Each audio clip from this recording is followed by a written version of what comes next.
I am 65 years old, and I thought I had seen everything in this life.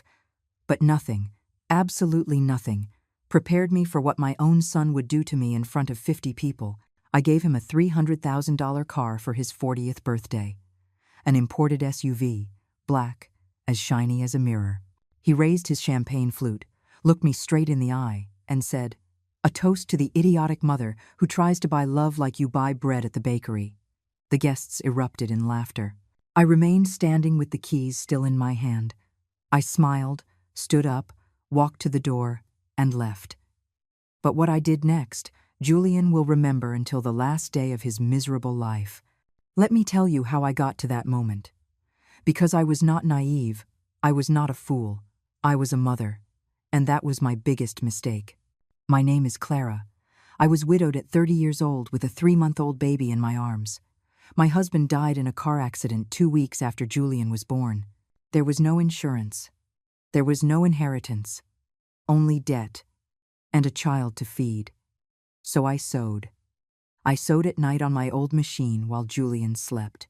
I sewed wedding dresses, school uniforms, party outfits. My fingers would bleed sometimes. But it did not matter, because my son would eat, my son would study. My son would have everything I never had. And I succeeded. At 40 years old, I started my own apparel company. Small at first, then it grew. I hired 10 women, then 20. By the time I was 50, my company was producing clothes for 3 major retail chains. I did not become a millionaire, but we never went without. Julian went to a private school, then to a university. He graduated from law school with honors. I was in the front row on his graduation day, crying like an idiot, in my beige dress that I had sewn the night before because I did not have time to buy a new one. I thought it would all be worth it. I thought my sacrifice meant something to him. But then he met Victoria. She came from old money. From one of those families with important last names and properties in 3 countries. The first time he introduced me to her parents, Victoria's father asked me what I did for a living. "I own a garment company," I said with pride. He barely smiled. "Ah, what a noble trade," he said, as if he were talking about cleaning toilets. Victoria looked me up and down. My clothes were good, but they did not have a designer label. My shoes were comfortable, not elegant. My purse was practical, not a brand name. I was living proof that Julian came from nothing, and to her, that was unforgivable.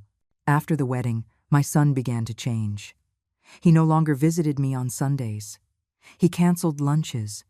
He always had an excuse: work, a trip, a social engagement. When I saw him at family gatherings, he treated me with a cold politeness that hurt more than any insult. He would introduce me as my mother and then quickly change the subject, as if my existence were an inconvenient formality. Victoria did not even pretend. She would greet me with 2 kisses in the air and then ignore me completely. I tried to get closer. I brought food that Julian loved as a child, gifts for birthdays, calls to see how he was. Silence, always silence. But I kept trying, because he was my son, my only son. The boy I rocked all night when he had a fever. The teenager I supported when he failed math. The young man I hugged when his first love left him. I thought that somewhere, inside that man in the expensive suit and cold manners, my Julian still existed. The little boy who told me, "I love you, Mom," before going to sleep. How stupid I was. When I turned 60, I sold the company. They gave me a good price, almost $2 million. I could have traveled, bought a house on the coast, enjoyed my old age. But no, I saved that money thinking of Julian, of his future, of my grandchildren, if I ever had any. I thought, when I am gone, he will understand everything I did for him. How pathetic that sounds now. Last month, Victoria called me.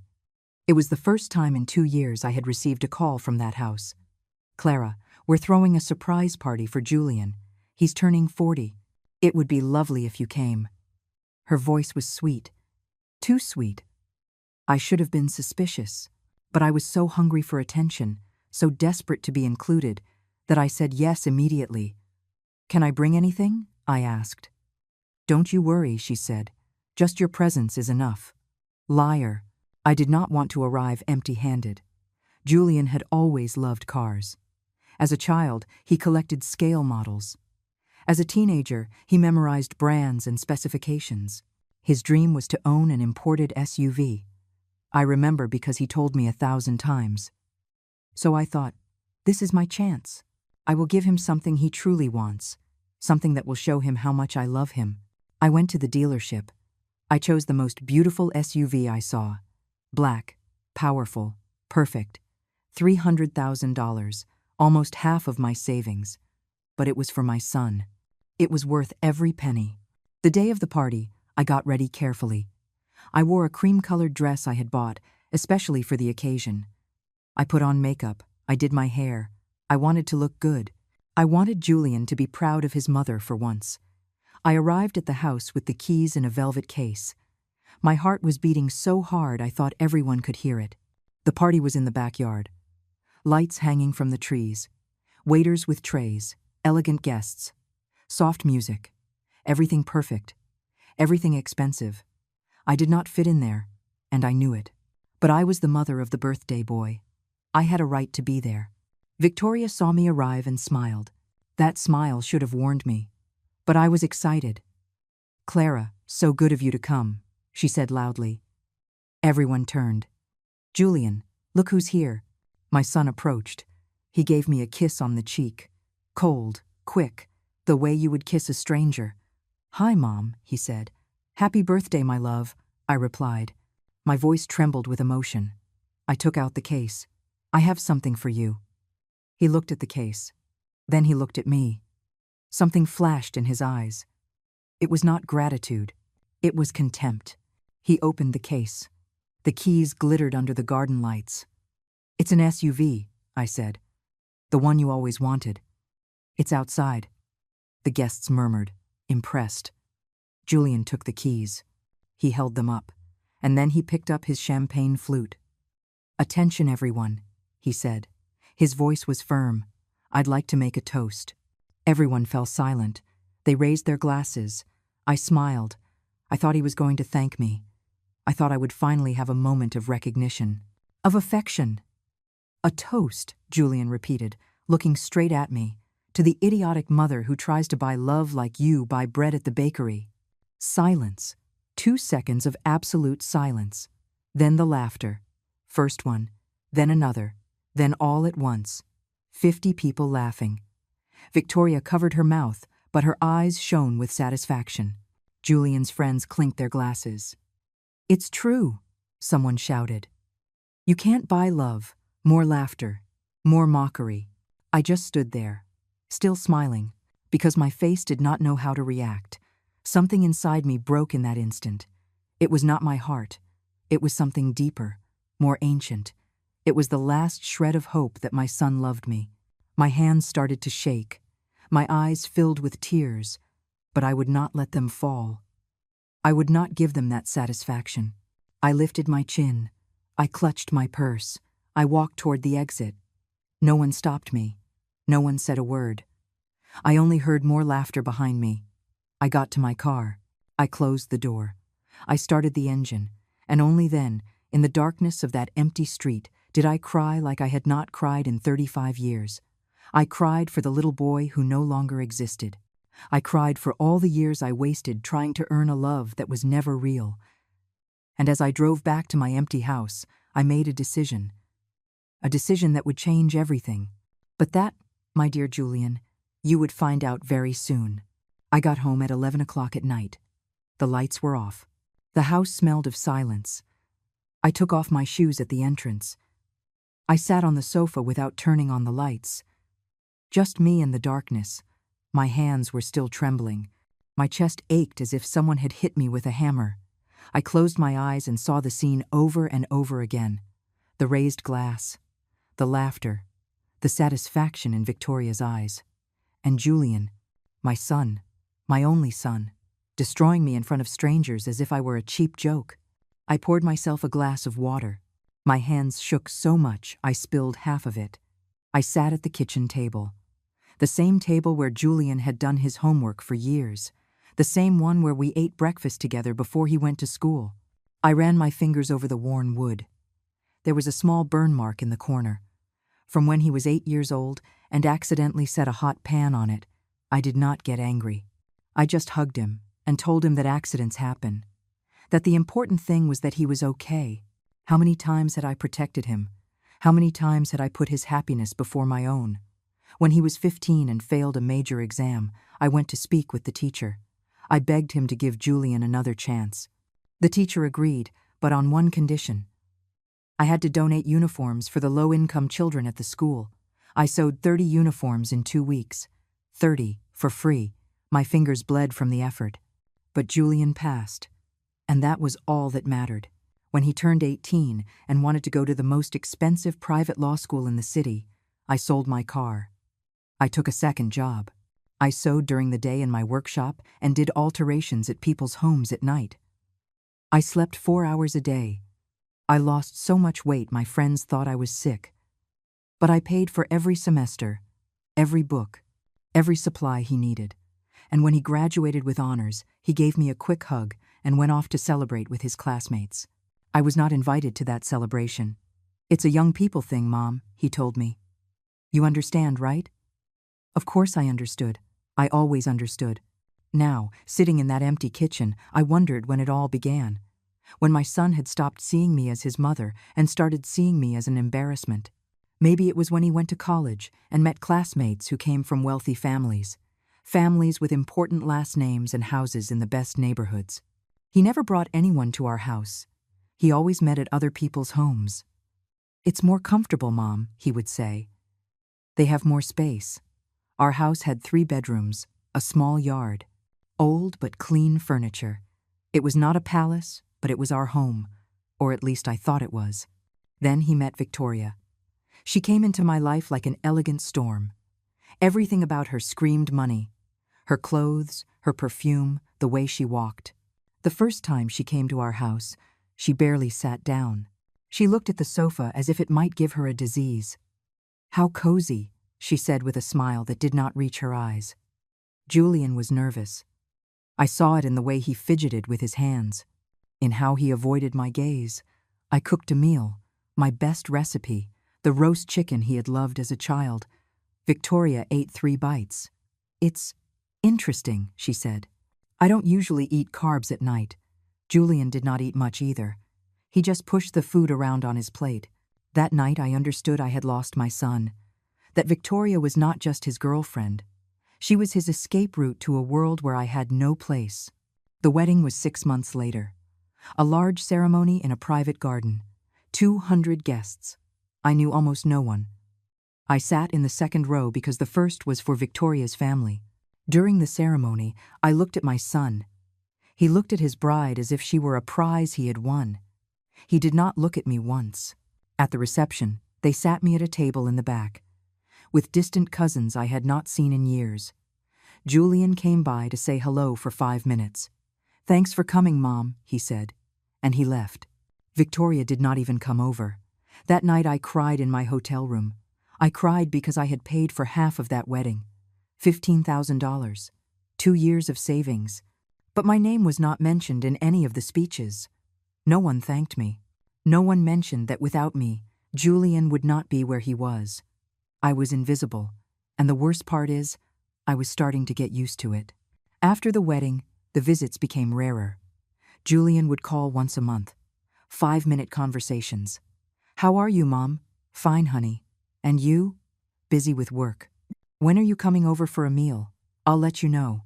He never let me know. I stopped asking. I started waiting. Every Sunday, I would cook just in case he decided to visit. Most Sundays, I ate alone. I would put the leftovers in the refrigerator. I would throw them out on Wednesday when they started to go bad. And the next Sunday, I would cook again. Because you never knew. Maybe this Sunday he would come. I turned 60, and he did not come. He sent flowers with a card. "Happy birthday, Mom. We love you. We love you." Plural. As if Victoria had anything to do with that message. The flowers were beautiful. Peach-colored roses. I put them in a vase. I looked at them for a week until they wilted. Then I threw them out and cried, because my son had not come. He had not even called. It was Grace who visited me that day. my lifelong friend. We met when we were 20. She studied psychology, and I was just starting with my sewing. We grew apart when she moved to another city for work, but she came back when she retired. That afternoon of my birthday, she knocked on my door with a cake. "You're not turning 60 alone," she said. We ate cake. We drank coffee. We talked about everything except Julian. But she knew. She always knew. "Clara," she said before she left, "one day you're going to understand that you can't force anyone to love you, not even your own son." Her words hurt more than any of Julian's silences. I decided then that I would sell the company. I was tired. My body ached. My hands had arthritis. Sewing had become difficult. And what was the point of working anymore? For whom? I sold everything. The machines, the building, the brand. They gave me $1,800,000, a fortune. I could live comfortably for the rest of my days. I could travel, buy that house on the coast I always wanted, rest. But I did not. I put that money in the bank. For Julian. For when he needed it. For when I was no longer around and he might, just might, remember that he had a mother who loved him more than anything in the world. How foolish that version of me sounds now. The months passed. Julian still did not visit. I was still waiting. Until that call from Victoria came. "We're throwing a surprise party for Julian." For the first time in years, I felt included. I felt important, as if my presence finally mattered. I thought about what to get him. What could I give him that would show him how much I loved him? And I remembered that SUV he always wanted, that car he used to see in magazines as a teenager. "One day I'll have one of those," he would say, pointing at the pictures. I thought, this is the moment. I'll give him his dream. I spent $300,000, almost half of my savings. But what did it matter? It was for him, for my son. For the little boy who once hugged me and told me I was the best mom in the world. That little boy still existed somewhere. He had to. I just needed to find him. The car would be the bridge, the gesture that would finally break down that wall of ice between us. But no, it was not a bridge. It was my public humiliation, my final defeat, the moment my son spat in my face in front of 50 people, and they all applauded. Now I was in my kitchen. It was 2 o'clock in the morning. I had not slept. I had not eaten. I had just been sitting in the dark, remembering every sacrifice, every sleepless night, every dollar I spent on him, every tear I hid so he would not feel bad. And in the end, none of it had mattered. Nothing. Because to Julian, I was not his mother. I was his embarrassment, his poor past, the proof that he came from the bottom. And that was unforgivable in the world he now belonged to. I stood up. I went to my room. I opened the drawer where I kept old photos. Photos of Julian as a baby, Julian as a child, Julian as a teenager. In all of them, I was by his side, smiling, hugging him, looking at him with that infinite love only a mother can have. I picked up one photo. He was 5 years old.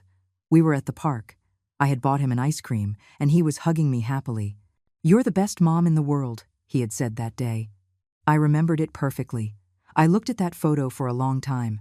Then I put it away, because that little boy no longer existed, and I needed to accept that. I sat on the bed.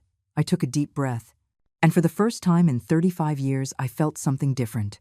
Not pain, not sadness, rage, pure, clear rage, against Julian, against Victoria, against myself for having been so stupid, for having allowed them to treat me like this, for having begged for love for years. I picked up my phone. It was 4 o'clock in the morning. I looked up my lawyer's number. I wrote him a message. "Edward, I need to see you first thing tomorrow. It's urgent." I turned off the phone. I lay down, and for the first time in months, I slept soundly, because I had made a decision that would change everything. Julian wanted to humiliate me. He wanted to laugh at me. Perfect. But that laugh would cost him more dearly than he could ever imagine. I woke up at 6 o'clock in the morning. No alarm had gone off. My body simply knew it was time to get up. I showered. I dressed in black pants and an ivory blouse. I pulled my hair back. I put on my makeup carefully. I needed to look strong. I needed to feel strong. Because what I was about to do required absolute clarity. I made coffee. I sat at the table, the same place where I had cried all night. But now there were no tears. Only determination, cold as ice. At 8 o'clock sharp, my phone rang. It was Edward, my lawyer. "Clara, I got your message. Are you okay? You sound urgent." His voice held genuine concern. Edward had helped me with the sale of the company. He was a serious, professional, trustworthy man. "I need to see you today," I said. "It's important." There was a pause. "I can see you at 10. Does that work?" "Perfect," I replied. I hung up. I grabbed my purse. I left the house. I drove to his office. The traffic was heavy, but I did not mind. I had time. I had all the clarity in the world. I arrived 15 minutes early. I sat in the waiting room. There were magazines on the table, but I did not touch them. I just looked out the window. The sky was gray. It looked like it was going to rain. How appropriate, I thought. Edward came out to greet me personally. "Come in, Clara." He led me to his office. He closed the door. I sat across from his desk. He took his seat and looked at me attentively. "What do you need?" I took a deep breath. "I want to change my will." Edward nodded. "Of course. What changes do you want to make?" "I want to disinherit my son." Silence. Edward stared at me. "Clara, that's a very serious decision. Are you sure?" "Completely sure," I answered without blinking. "I want Julian to receive absolutely nothing from my estate. Nothing." Edward leaned back in his chair. "May I ask what happened?" I told him everything. The party, the gift, the humiliation, the laughter, everything. As I spoke, my voice did not tremble once. Edward listened in silence. When I finished, he sighed. "I'm so sorry, Clara. No one deserves that, especially not from their own child." "Then do it," I said. "Revoke everything. Let him inherit nothing." Edward picked up a pen. "All right. Who do you want to designate as your beneficiary?" I had not thought about it until that moment. I looked out the window. I thought about all those years of work, all those nights sewing, all that money I had saved for someone who did not value me.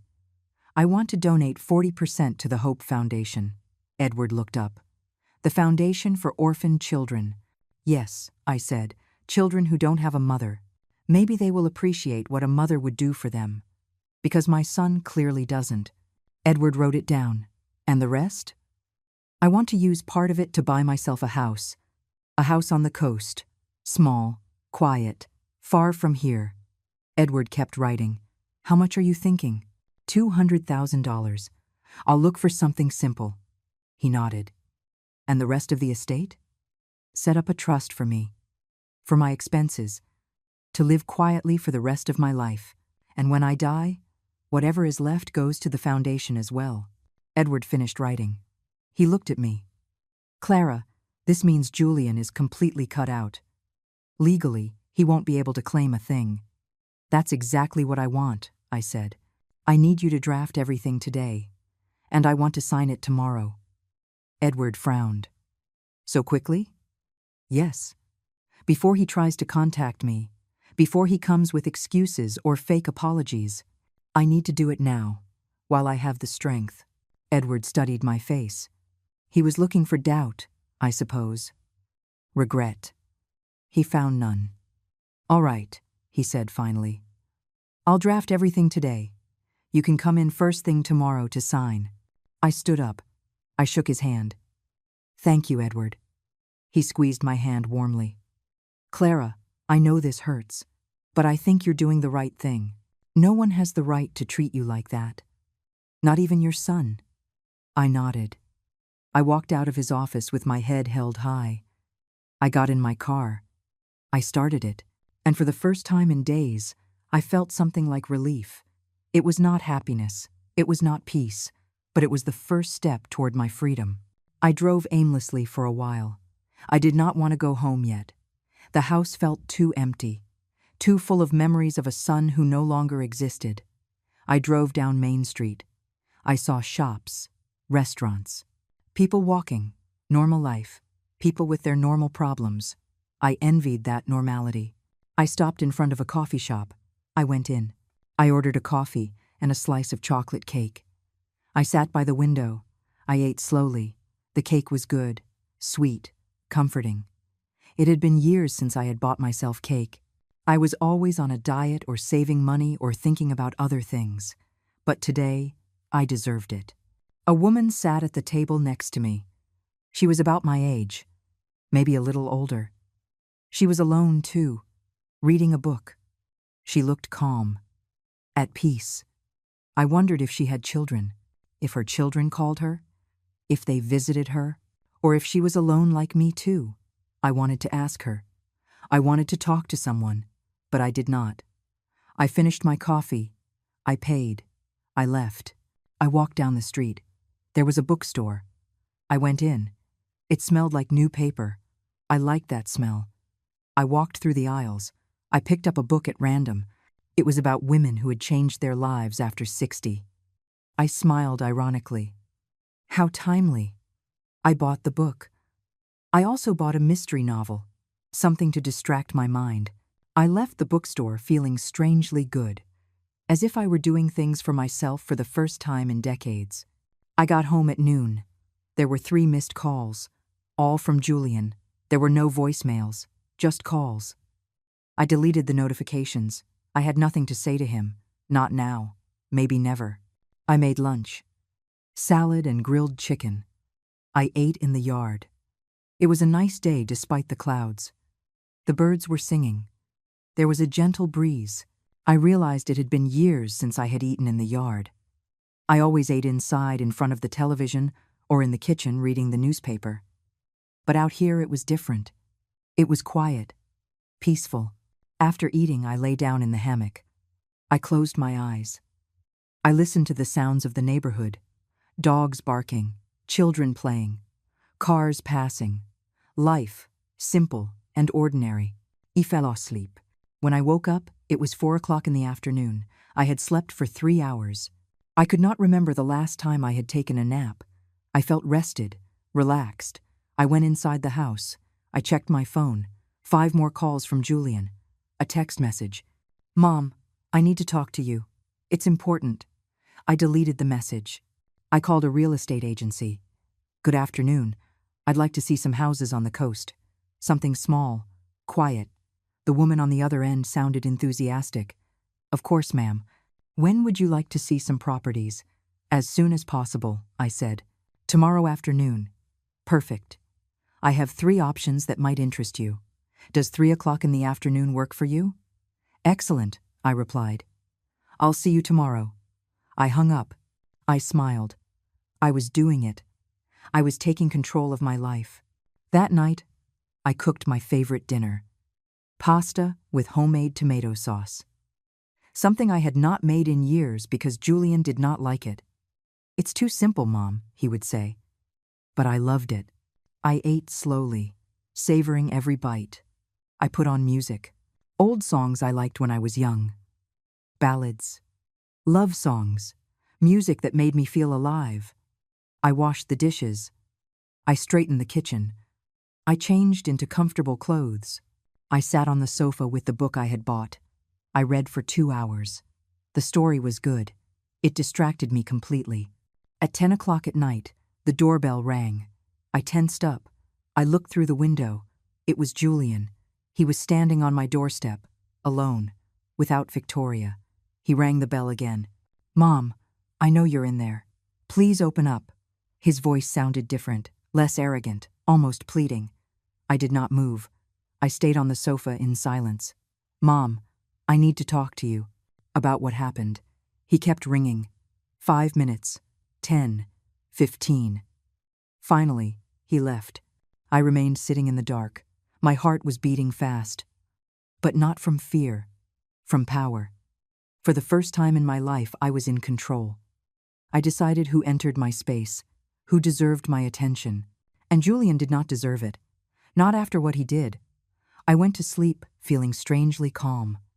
Tomorrow I would sign the papers. Tomorrow I would see houses on the coast. Tomorrow my new life would officially begin. And Julian would have to learn to live with the consequences of his actions. Because I had already learned to live without him. The next morning, I woke with a clarity I had not felt in years. The sun streamed through my bedroom window. Outside, the birds were singing. I stretched in bed.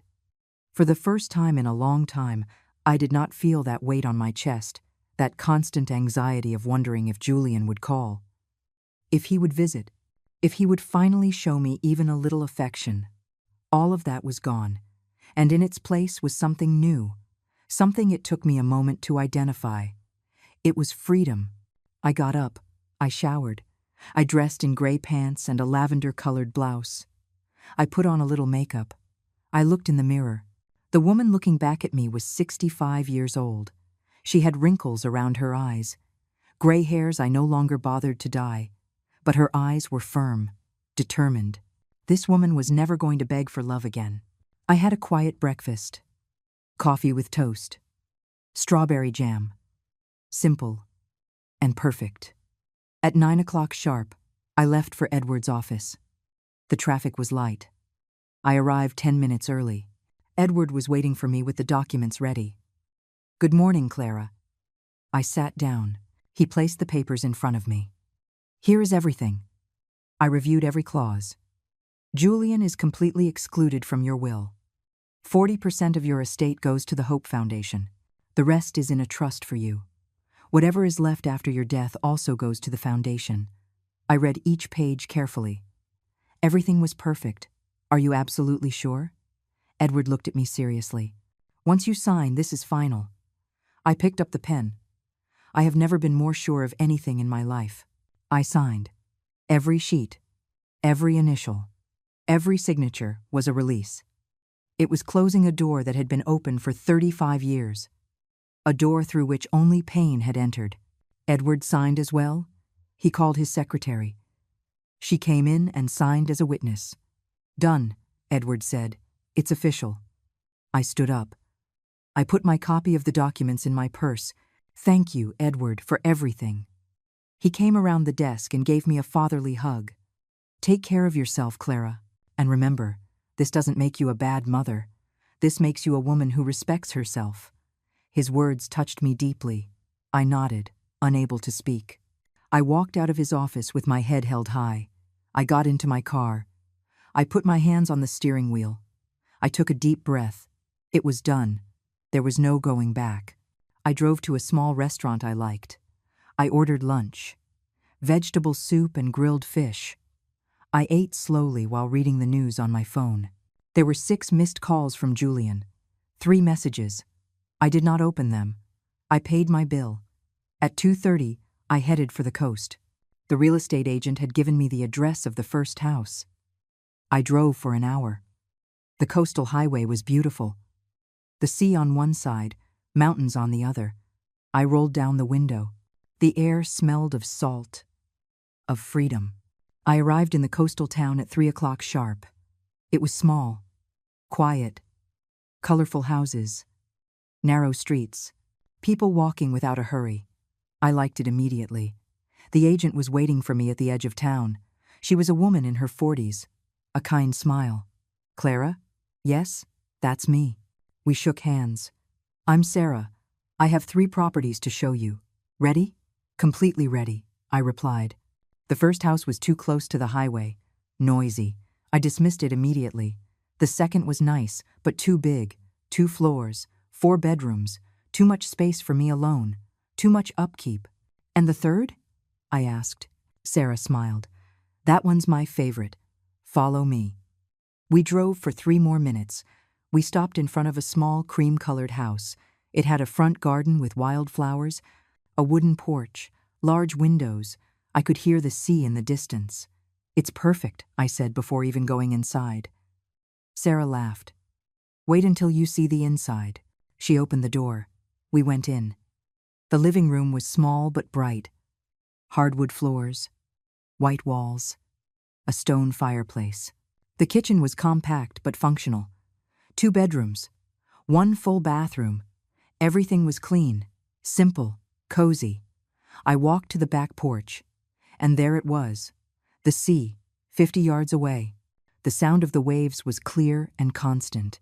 I closed my eyes. I took a deep breath. "How much?" I asked. Sarah consulted her folder. $180,000. It was perfect. Within my budget. "I'll take it," I said without a second thought. Sarah blinked in surprise. "Don't you want to think about it? See other options?" "No," I replied firmly. "This is it.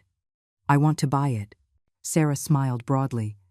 "Then let's start the paperwork. You can make a down payment this week." "I can give you half tomorrow," I said. "Perfect. Give me 2 days to get everything ready. Does that sound good?" "It sounds excellent." We returned to the town. We sat in a coffee shop. Sarah took out documents.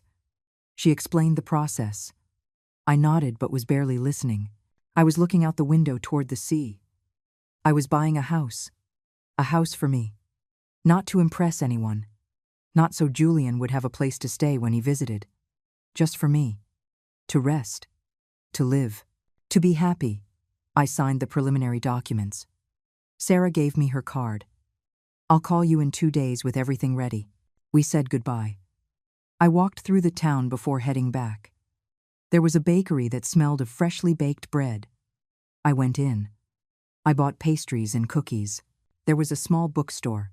I bought 2 more books. There was a home decor shop. I bought scented candles and a green ceramic vase. I carried my bags to the car feeling strangely excited, like a child with new toys. I could not remember the last time I had bought things just because I liked them.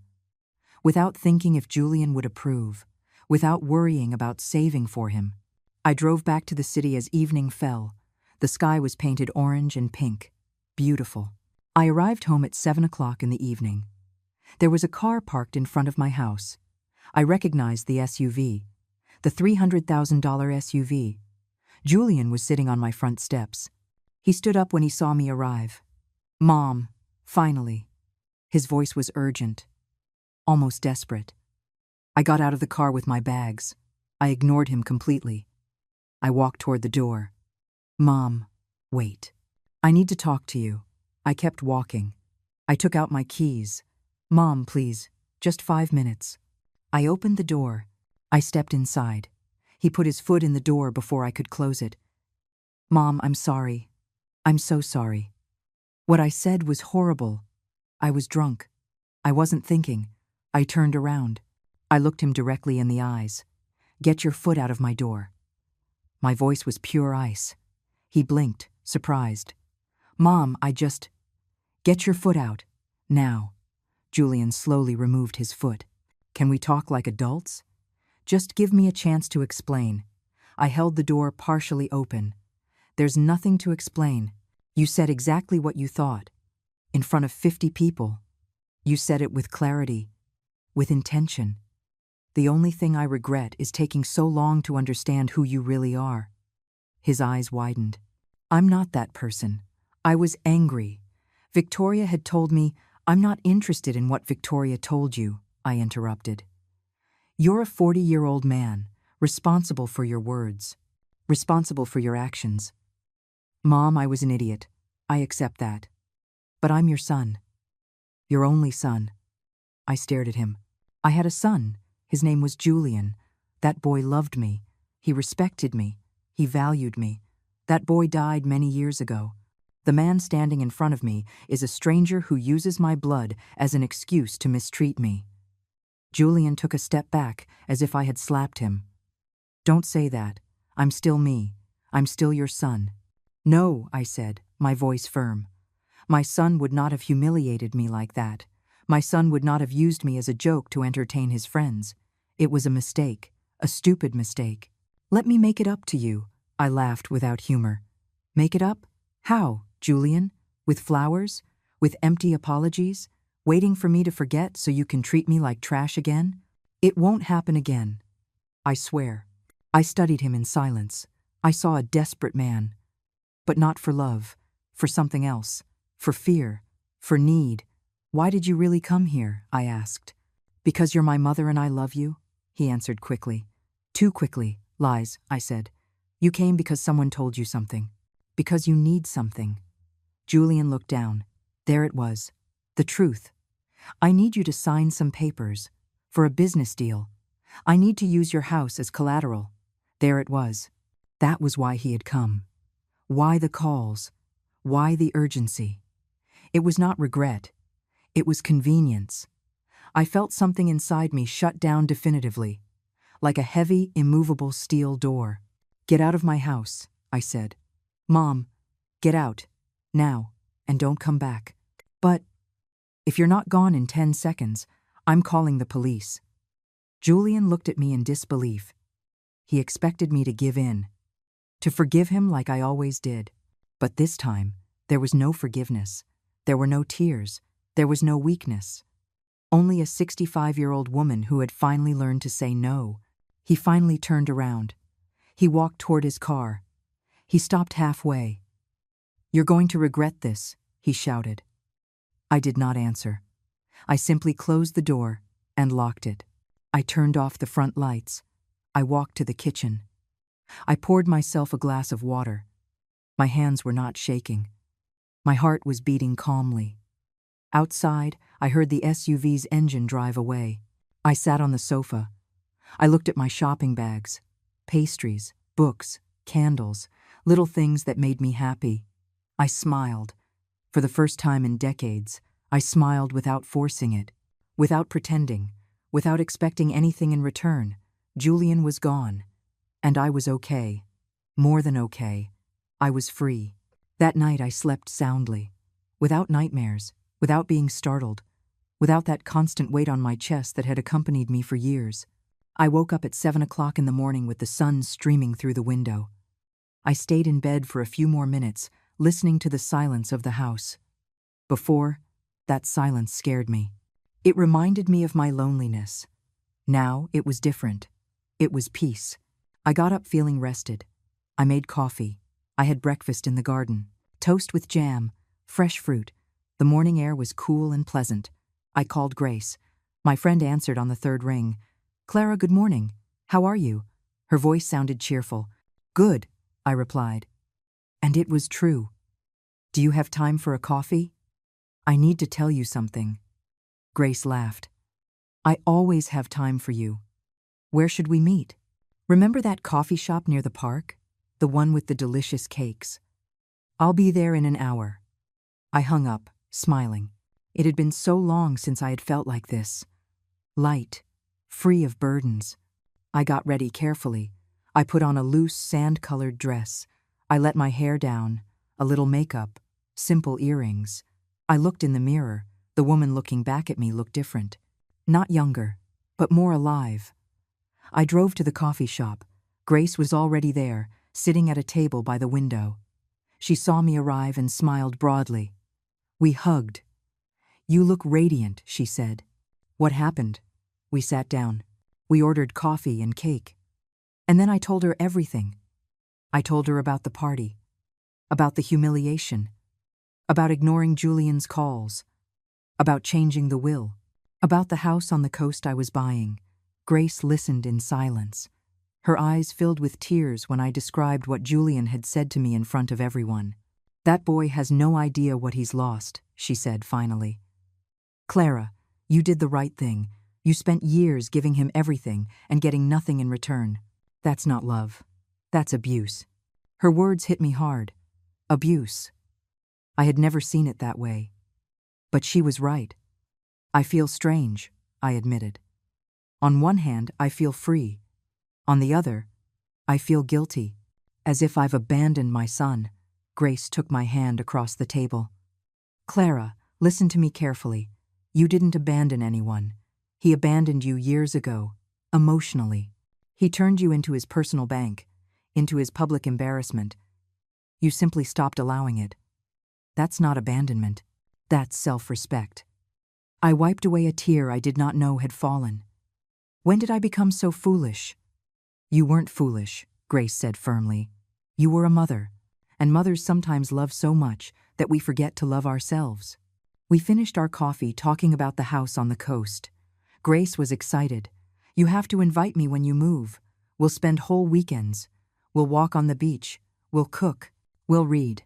It will be beautiful." The idea filled me with warmth. "Of course I'll invite you. You're my only true friend," Grace smiled. "And you're mine." "Clara, this is your new beginning. Enjoy it. You deserve every second of happiness." We said goodbye with a long hug. I drove home feeling strengthened. Grace was right. This was my new beginning. The next 2 days were quiet. Julian did not call again. He did not show up at my door again. It was as if he had finally understood that there was nothing more to get from me. Or maybe he was planning something. I did not care. I was focused on my future. Sarah, the real estate agent, called on the 3rd day. "Clara, everything is ready. Can you come sign tomorrow?"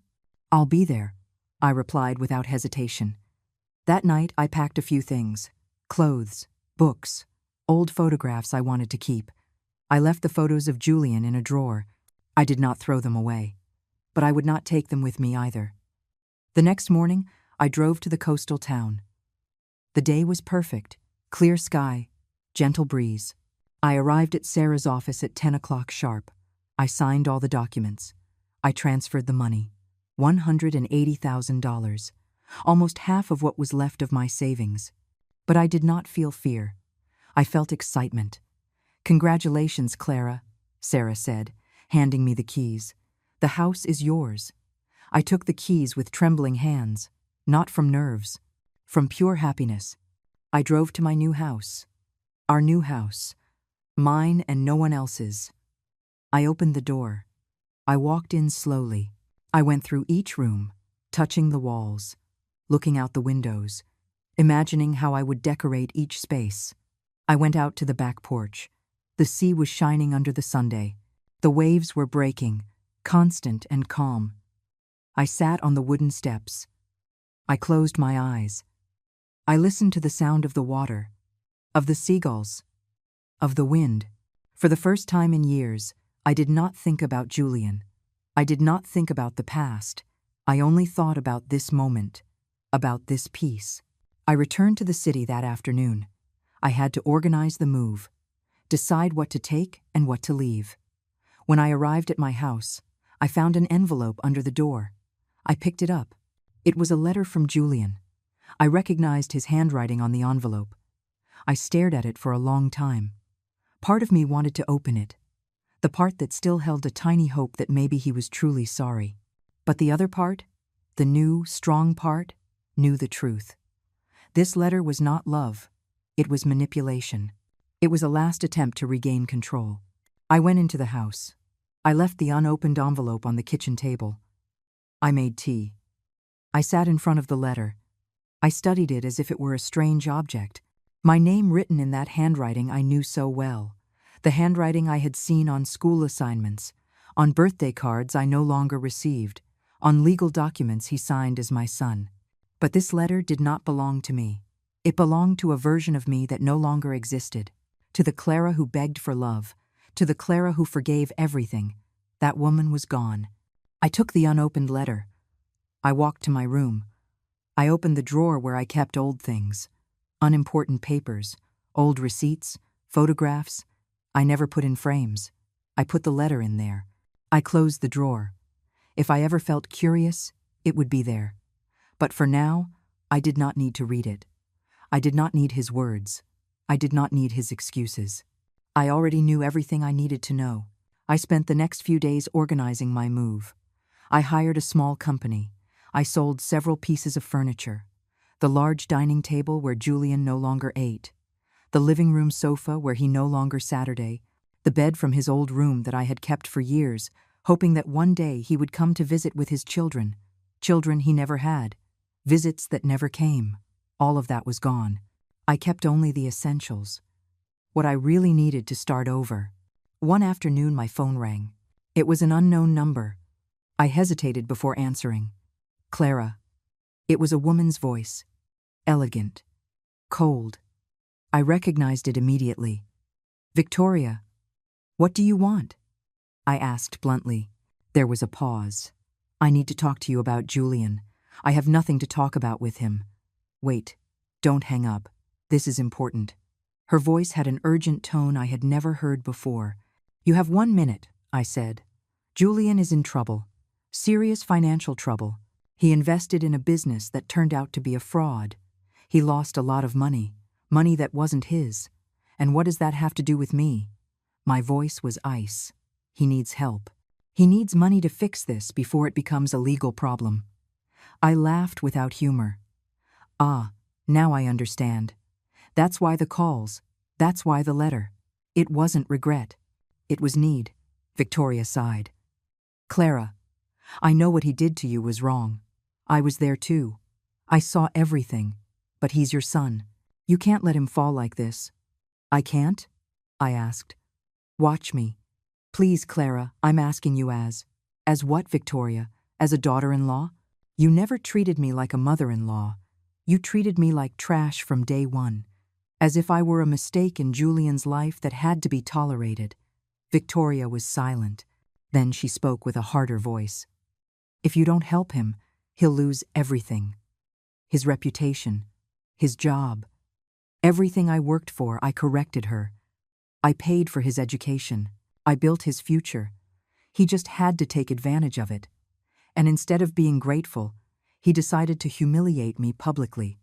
He decided to use me as a joke, as a mockery. Well, now let him learn to solve his own problems." "You're his mother," Victoria said with desperation. "Mothers are supposed to forgive everything." "Mothers are also human," I replied. "And this mother has forgiven enough, has given enough, has suffered enough. Are you going to regret this when he really needs something and you're not there?" Victoria threatened. "Maybe," I said calmly. "But that will be my regret. Not yours, not his, mine. And I will be able to live with it, because at least I'll know I didn't let them keep using me." I hung up before she could respond. My hands were trembling slightly, but not from fear, from anger that had been contained for too long, from newfound power, from a freedom I was just beginning to taste. I poured myself a glass of water. I sat in the kitchen. I took a deep breath. Victoria had called. Julian was in trouble, and I had not given in. I had not run to rescue him. I had not sacrificed my peace for his mistakes. For the first time in 35 years, I had chosen my well-being over my son's, and it hurt. Of course, it hurt. But it also felt right. It felt like closing a circle that should have been closed a long time ago. That night, I packed the last boxes. My entire life fit into 20 boxes. It seemed like a little, but it was enough. The moving company would arrive the next day. In 2 days, I would be living in my house on the coast, far from this city, far from the memories, far from Julian and his world of appearances and coldness. I went to bed early. Tomorrow would be a long day, but it would also be the first day of the rest of my life. And that life would be mine. Only mine. The moving men arrived at 8 o'clock in the morning. There were 3 of them. Efficient workers who loaded my 20 boxes in less than 2 hours. They looked around the house with curiosity, probably wondering why someone would leave a large house for a smaller one. I did not give them any explanations. I owed them none. I supervised as they loaded the furniture I had decided to take. My bed. The single armchair I liked. The small kitchen table. The floor lamp I had bought 20 years ago. Simple things. My things. When they were finished, I locked the front door of the house. I stood on the porch, looking inside one last time. This house had been my home for 15 years.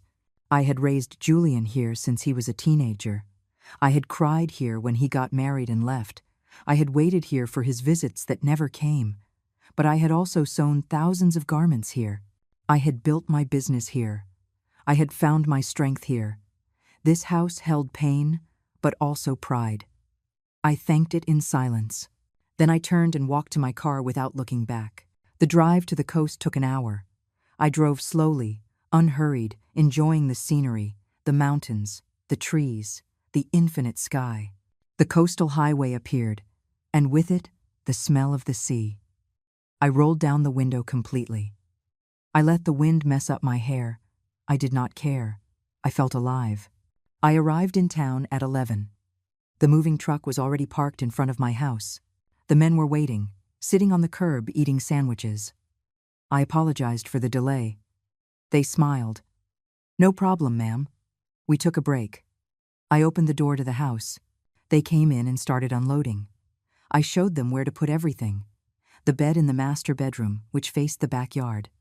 The armchair in the living room, in front of the large window. The table in the small dining area. The boxes piled in the second room, which I would use as storage and a studio. In an hour, everything was inside. I paid them. I gave them a generous tip. They left, thanking me. And then I was alone. In my new house, in my new life. The silence was different here. It was not the heavy silence of loneliness. It was the quiet silence of peace. I walked barefoot through the house. I felt the wood floor under my feet. Cool, smooth. I opened all the windows. The sea breeze came in, filling every corner.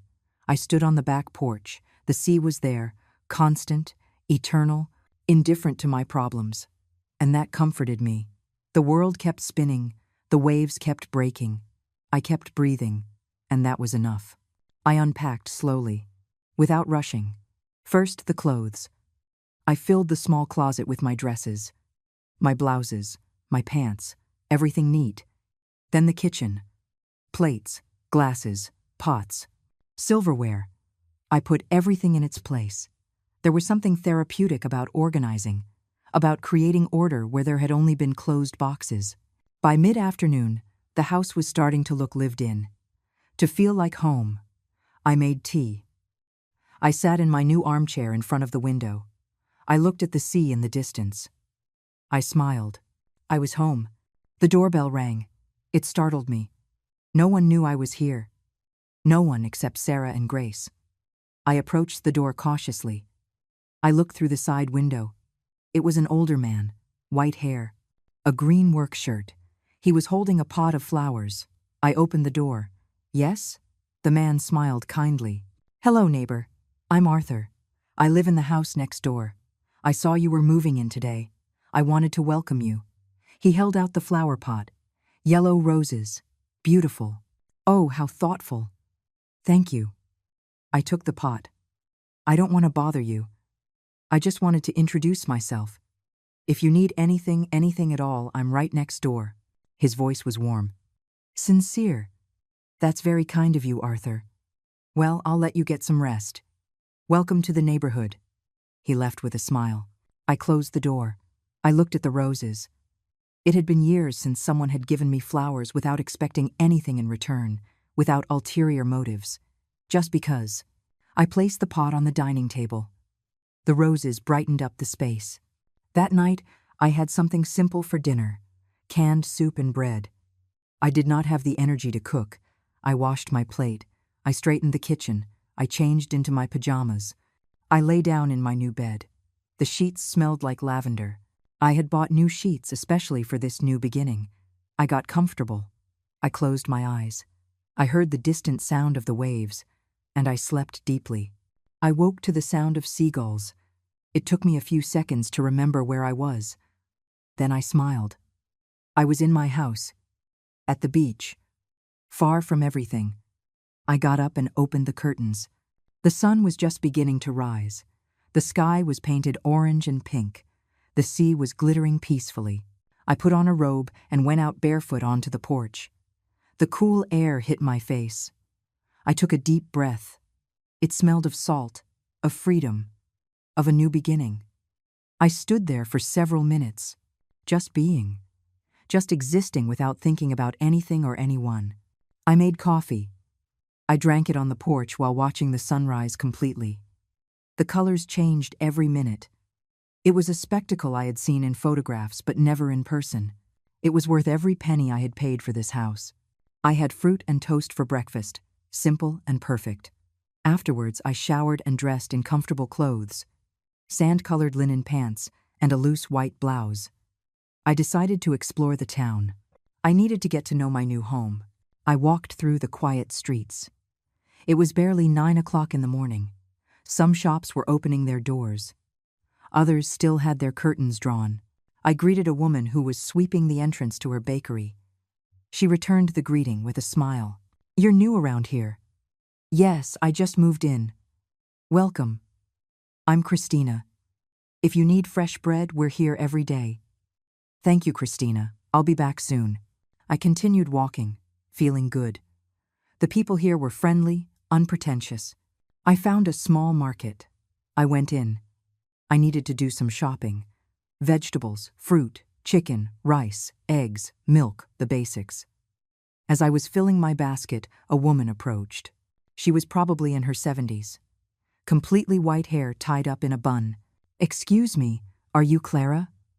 I was surprised. "Yes, do we know each other?" She laughed. "No, but Arthur told me a new neighbor had arrived. This is a small town. News travels fast." She extended her hand. "I'm Eleanor. I live 3 houses down from Arthur." I shook her hand. "A pleasure to meet you. If you need recommendations on where to shop or anything, just let me know. The women in this town look out for each other." Her words moved me. "Thank you, Eleanor. I'll keep that in mind."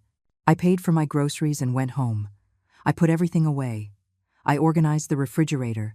I cleaned a little, even though the house was already clean. I needed to keep my hands busy, my mind calm. At noon, I made lunch. Salad with chicken. I ate on the porch, watching the sea. It was strange to be so calm. For years, I had lived in a state of constant anxiety, waiting for calls that never came, preparing meals that no one ate, holding on to stories that no one wanted to hear.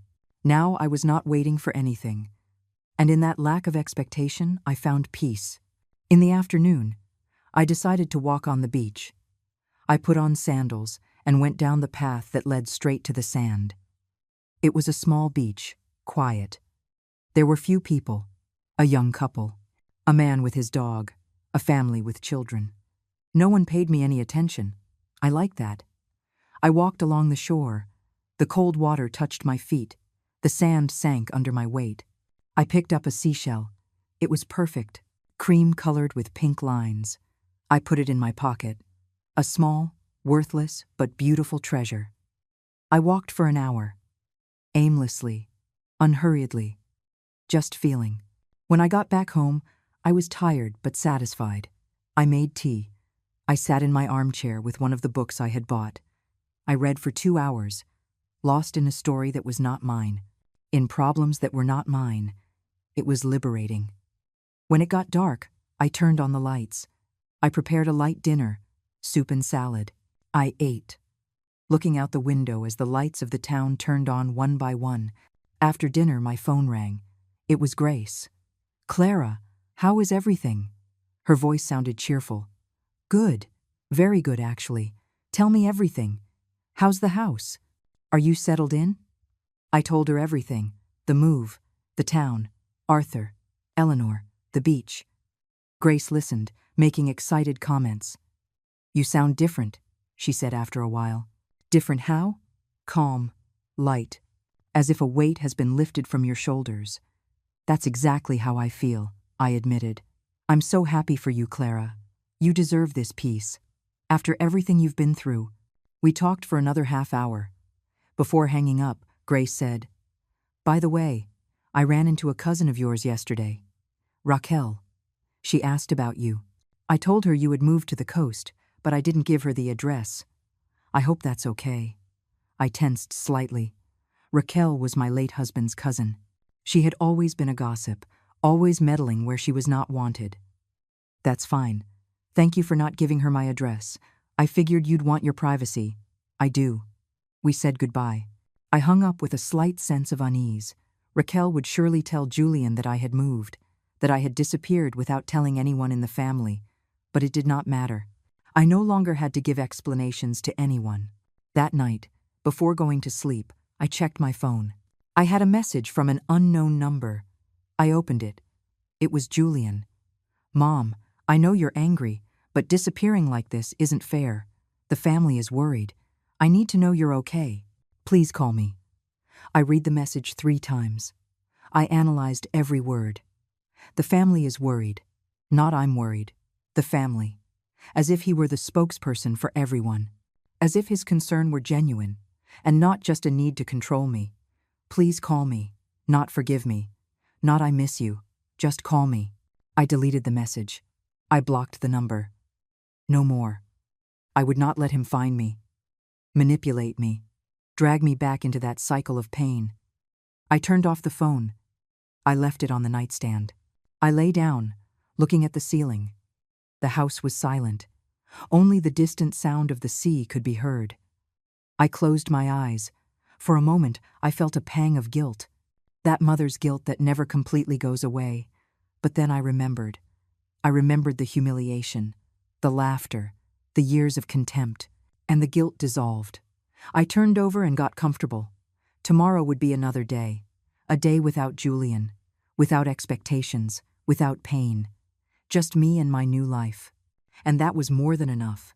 2 weeks passed. 2 weeks of a simple and beautiful routine. I woke up with the Sunday I made coffee. I walked on the beach every morning. I bought fresh bread from Christina's bakery. I read on the porch. I cooked meals that I liked without worrying about anyone else. In the afternoons, I sometimes visited Eleanor. I would have tea in her garden while she told me stories about the town. Other times, Arthur would show up with vegetables from his garden. "I have too many tomatoes," he would say. "I don't want them to go bad." I would accept them gratefully. I would cook sauce. I would share it with him in containers that he returned clean. One morning, while walking on the beach, I saw a sign in the window of a small shop. Sewing instructor wanted. Free classes for community youth. I stopped. I read the sign several times. It had been years since I had sewn, but the hands never forget. I wrote down the phone number. That afternoon I called. A young woman answered. Esperanza Community Center. "Good morning." "Hello. I'm calling about the ad for this sewing instructor." "Oh, wonderful. Do you have experience?" "I owned a textile factory for 20 years. There was a surprised pause. "Then you have a lot of experience. Can you come in tomorrow to meet us?" "Of course. What time?" 10 o'clock is fine. "Perfect. I'll be there." The next day, I got ready carefully. Black pants and a mustard-colored blouse. I put my hair up. I drove to the community center. It was a simple building painted white and green. Inside, it smelled of coffee and fresh paint. A woman in her 30s greeted me. "Clara?" "Yes, that's me." We shook hands. "I'm Raquel, the coordinator. Thanks for coming." She showed me the place. There was a room with long tables, another with computers, a community kitchen, and a small room with 3 old sewing machines. "This would be it," Raquel said. "The machines work, but they need maintenance. We have 6 girls enrolled, between 15 and 18 years old. They come from low-income families. We want to teach them a trade." I looked at the machines. I touched one fondly. It was like the first one I ever had. Old but noble. "When would the classes start?" "Whenever you can. There's no rush." I thought about my empty house, my afternoons with nothing to do, all that knowledge stored in my head that would die with me if I did not share it.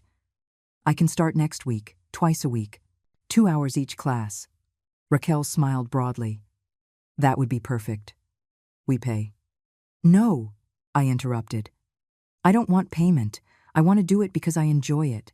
Because I know what it's like to need an opportunity and not have one." Raquel looked at me with moist eyes. "Thank you, Clara. You don't know how much this means to these girls." I left the center feeling useful for the first time in months. I had a purpose now. Something to do that had nothing to do with Julian, with the past, with the pain. I stopped by a fabric store. I bought several yards of different colors and textures.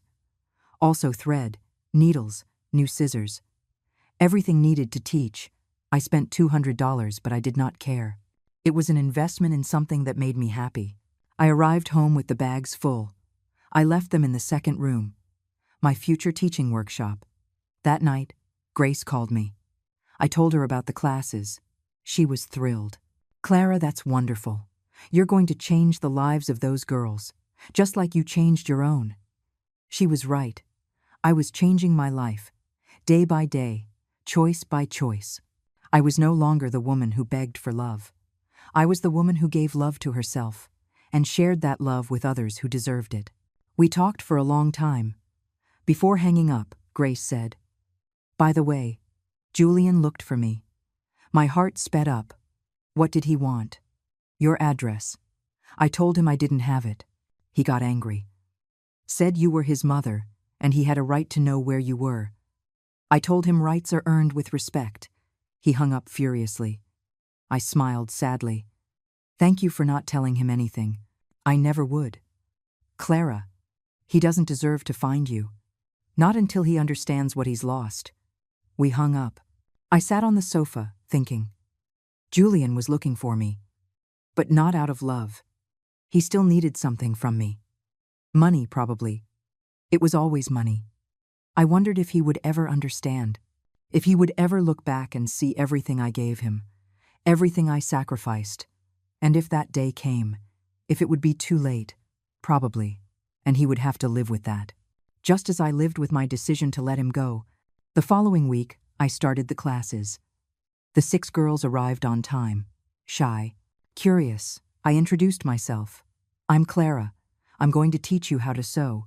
It's not easy, but it's worth it. You can create beautiful things with your hands. You can earn a dignified living. You can be independent. I showed them the basics, how to thread the needle, how to sew a straight line, how to use the machines carefully. They listened with absolute attention. They asked intelligent questions. 2 hours flew by. At the end, one of them, Sarah, approached me. Thank you, Miss Clara. No one has ever taught us anything like this before. Her words touched my soul. The following weeks turned into months. The classes became my favorite reason to leave the house. Seeing the girls' progress, their excitement when they sewed their first perfect seam, their pride when they finished their first garment. One afternoon, Sarah showed me a dress she had made, simple but well constructed. It's for my mom, she said. It's her birthday. I hugged her. It's beautiful. Your mom is going to cry with happiness. Sarah smiled. Like you do when you teach us. I can tell you love it. She was right. I loved it.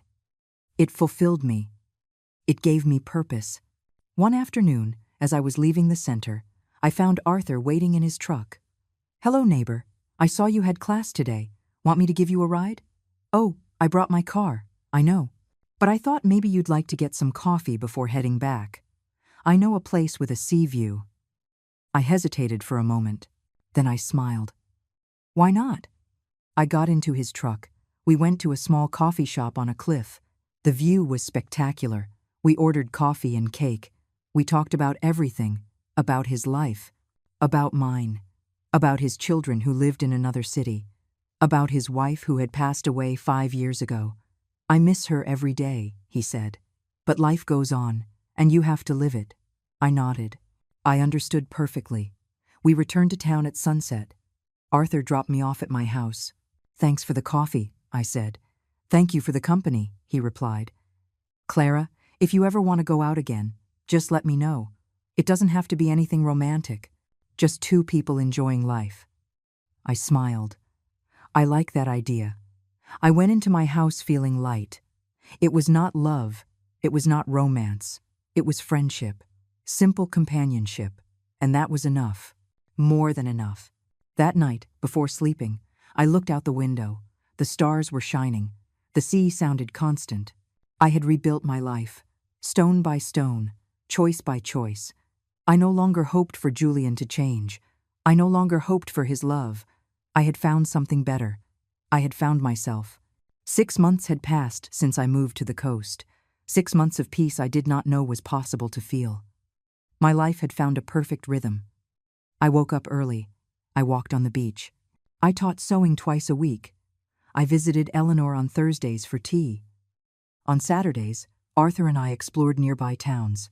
No pressure, no expectations, just genuine friendship. My house had filled with little details that made it mine. Plants on the porch, books stacked next to the armchair, photographs of sunsets that I had taken myself. A simple but profoundly mine life. One November afternoon, I was watering the plants when I heard a car stop in front of my house. I looked over the hedge. It was a black SUV. My heart stopped. I recognized that car immediately. Julian got out of the driver's side. Victoria from the passengers. I watched them walk to my door. They rang the doorbell. Once, Twice, 3 times. I remained motionless in the backyard. They had not seen me. "Mom, I know you're here," Julian shouted. "Your car is in the driveway. Please open up." His voice sounded tired, defeated. But I no longer responded to that voice. Victoria spoke then. "Clara, we just want to talk. 5 minutes." They waited. They rang again. 10 minutes passed. Finally, I heard their steps moving away. But they did not start the car. They stayed outside, waiting, betting that I would eventually come out. I sat on the back porch where they could not see me. I picked up my book. I pretended to read, though the words made no sense. Half an hour later, I heard voices. It was Arthur. "Can I help you with something?" "We're looking for the lady who lives here," Julian replied. "Are you family?" "I'm her son." There was a pause. "I understand. But if she doesn't open the door, it's because she doesn't want visitors. This is a quiet town. We respect people's privacy." "She's my mother," Julian insisted arrogantly. "I have a right to see her." "Rights are built with respect, young man," Arthur said in a firm voice. "I suggest you leave. If she wants to contact you, she will when she's ready." I heard protests, arguments. Then finally, the engine starting, the car driving away. I took a deep breath. Arthur had been there for me, protecting my peace. 10 minutes later, he knocked gently on my back door. I opened it. "They're gone," he said. "Thank you, Arthur." He looked at me with concern. "Are you okay?" "I'm fine. Better than fine." He nodded. He did not ask any more questions. That is what I appreciated most about him. He respected my silences. That night, I could not sleep. Knowing that Julian had found me was unsettling. It had taken me so much to build this peace. I could not let him destroy it. The next morning, I found an envelope under my door. I recognized it immediately. Julian's handwriting. This time, I opened it. I needed to know what he wanted. The letter was long. It spoke of regret, of mistakes, of how much he needed me. But between the lines, I read the truth. It spoke of financial problems, of debts, of needing a loan. There it was, the real reason for his visit. It was not love, it was money, as always. I read the entire letter. Then I folded it carefully. I went to the kitchen. I turned on one of the stove burners. I held the letter over the flame. I watched as the paper was consumed, as the words disappeared, turned to ash. I did not feel pain. I did not feel guilt. I only felt closure. I threw the ashes in the trash can. I washed my hands. I made coffee. I had a peaceful breakfast watching the sunrise. Julian had come, Julian had gone, and I was still here, standing, at peace. The following days, I returned to my routine. The sewing classes filled me with joy. Sarah and the other girls had progressed so much. They were now sewing complete blouses, skirts. Some were even selling their creations at the local market. It filled me with pride to see them grow. One afternoon, Sarah arrived excited. "Miss Clara, I sold 3 blouses. I earned enough to help my mom with the household expenses." I hugged her tightly. "I'm so proud of you." She hugged me back. "You changed our lives." All of ours. Her words touched me deeply. This was what it meant to be a real mother. Not giving out of obligation, giving out of love, and receiving genuine gratitude. One December evening, Grace came to visit. She spent the weekend at my house. We walked on the beach. We cooked together. We laughed like teenagers. I showed her my classes. She met the girls. "Eleanor, Arthur, you've built a beautiful life here," she said on the last night as we drank wine on the porch. "A life you deserve." We toasted under the stars. "Have you heard anything from Julian?" she asked carefully. "He came a few weeks ago. I didn't see him. He left me a letter asking for money. I burned it." Grace nodded. "And how do you feel about that?" "Free," I answered without hesitation. "Completely free." Christmas arrived. My first Christmas alone in 35 years. But I did not feel alone. Eleanor invited me to have dinner with her family. Arthur did too. I accepted both invitations. Early dinner with Eleanor, dessert with Arthur. Both houses were filled with warmth, with laughter, with genuine love. They treated me like family, not because they had to, because they wanted to. I returned to my house that night with a full heart. I sat on my porch, looking at the dark sea. The lights of the town twinkled in the distance. I thought about Julian. I wondered what he was doing. If he thought of me. Probably not, and that was okay. Because I did not think much about him either. He no longer occupied every thought. He no longer hurt constantly. He was just a distant memory, like an old scar that no longer aches. On New Year's Eve, I walked alone on the beach at midnight. I heard fireworks in the distance. The sea shimmered under the full moon. I took off my sandals. I put my feet in the cold water. I closed my eyes. I made a wish. I did not ask for Julian to change. I did not ask for reconciliation. I asked to continue having the strength to choose myself, to protect my peace, to live this life that had cost me so much to build. I opened my eyes. A large wave soaked my pants. I laughed. I laughed alone on the beach like a happy fool. Because that's what I was. I was happy, genuinely happy. I went back home. I changed my clothes. I made tea. I sat in my armchair with a blanket. I took out my journal. I had started writing a few months ago. Thoughts, reflections, gratitudes. I wrote about this year, about everything I had lost and everything I had gained. I ended with a single sentence. I didn't need him to change. I needed to change, and I did. I closed the journal. I put it in the drawer. I lay down, feeling something I had not felt in decades. I was whole, not because someone completed me, but because I had finally found myself. The next morning, I woke up early. I made coffee. I went out to the porch. The sun was beginning to rise. The sky was painted with impossible colors. The sea sang its eternal song. I drank my coffee slowly, savoring every sip, savoring every second of this peace. Somewhere in the city, Julian was going on with his life, with his problems, with his decisions, and I was here, in my house by the sea, with my plants, my books, my students, my friends, my simple but profoundly mine life. I did not need revenge. I already had something much better. I had peace. I had dignity. I had self-love. And that, no one could ever take from me again. I smiled, looking at the horizon. This was my happy ending, not the one I had imagined, but the one I deserved. And it was perfect.